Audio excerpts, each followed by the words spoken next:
વસાવાની ધરપકડ સામે અમદાવાદમાં આપ કાર્યકરોનો ઉગ્ર વિરોધ પ્રદર્શન, પોલીસ પર રાજકીય દબાણના આક્ષેપ। અમદાવાદમાં આમ આદમી પાર્ટીના કાર્યકરોએ તેમના ધારાસભ્ય ચૈતર વસાવાની ધરપકડ સામે ઉગ્ર વિરોધ પ્રદર્શન કર્યું છે। ચૈતર વસાવાની ધરપકડ નર્મદા જિલ્લાના ડેડિયાપાડામાં થયેલી છે, જ્યાં તેમના પર તાલુકા પંચાયત પ્રમુખ સંજય વસાવા સાથે મારામારી અને મહિલા પ્રમુખ સાથે અભદ્ર વર્તનના આરોપસર ગુનો નોંધાયો છે। પોલીસે તેમને કોર્ટમાં રજૂ કર્યા બાદ તેમના 5 દિવસના રિમાન્ડની માંગણી કરી, જો કે કોર્ટે રિમાન્ડ મંજૂર કર્યો નથી। ચૈતર વસાવાના વકીલોએ આરોપ મૂક્યો છે કે પોલીસે કિન્નાખોરી રાખીને ગુનો દાખલ કર્યો હતો અને હવે તેઓ તેમના જામીન માટે કોર્ટમાં અરજી કરશે। આમ આદમી પાર્ટીના નેતાઓએ પોલીસ પર રાજકીય દબાણ હેઠળ કાર્યવાહી કરવાનો આક્ષેપ કર્યો છે અને જણાવ્યું છે કે ચૈતર વસાવા સામે થયેલ કાર્યવાહી પૂર્વ નિયોજિત છે। વિરોધ પ્રદર્શન દરમિયાન કાર્યકરો અને નેતાઓએ ચૈતર વસાવાની નિર્દોષતા અંગે નારા લગાવ્યા અને પોલીસે તાત્કાલિક કાર્યવાહી પાછી ખેંચવાની માંગ કરી। તેમના સમર્થકોનું કહેવું છે કે ચૈતર વસાવા પર થયેલા આરોપો રાજકીય પ્રેરિત છે અને તેમની ધરપકડથી પ્રદેશમાં રાજકીય ગરમાવો જોવા મળી રહ્યો છે।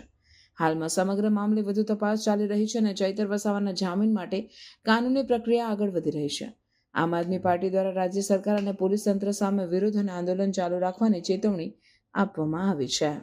टूटेंगे चैतर भाई छूटेंगे, लाल की ताले टूटेंगे चैतर भाई छूटेंगे। चैतर भाई तुम आगे बढ़ो, हम तुम्हारे साथ हैं। चैतर भाई तुम आगे बढ़ो, हम तुम्हारे साथ हैं। चैतर भाई तुम आगे बढ़ो, हम तुम्हारे साथ हैं। भाजपा तेरी तानाशाही नहीं चलेगी, नहीं चलेगी। भाजपा तेरी ताना।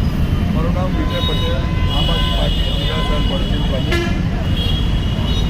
પરમ દિવસે ડેડિયાપાડાની અંદર એક ઇવેન્ટની અંદર જે ઘટના ઘટી એના બાદ અમારા લોકલાડીલા નેતા ચૈતરભાઈ વસાવાની પોલીસ દ્વારા ધક્કામુક્કી કરીને અટકાયત કરવામાં આવી, એમને જેલમાં પૂરવામાં આવ્યા।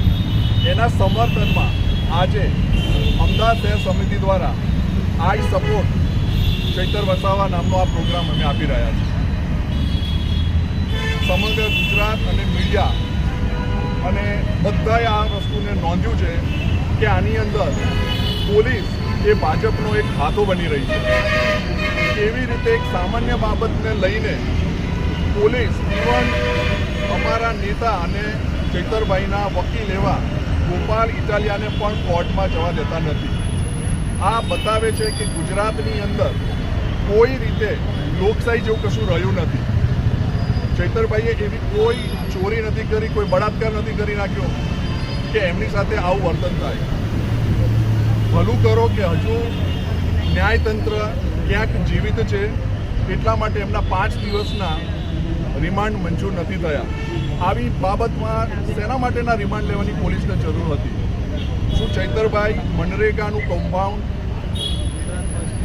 ખોદીને એની અંદર તપાસ કરીને શું ક્યાંક બીજા ભાજપના મોટા નેતા આની અંદર ઇન્વોલ્વ છે એ તરફ આગળ વધી રહ્યા હતા, એટલા માટે એમની સાથે આ વર્તન થઈ રહ્યું છે? શું એમના અવાજને દબાવવાની કોશિશ થઈ રહી છે?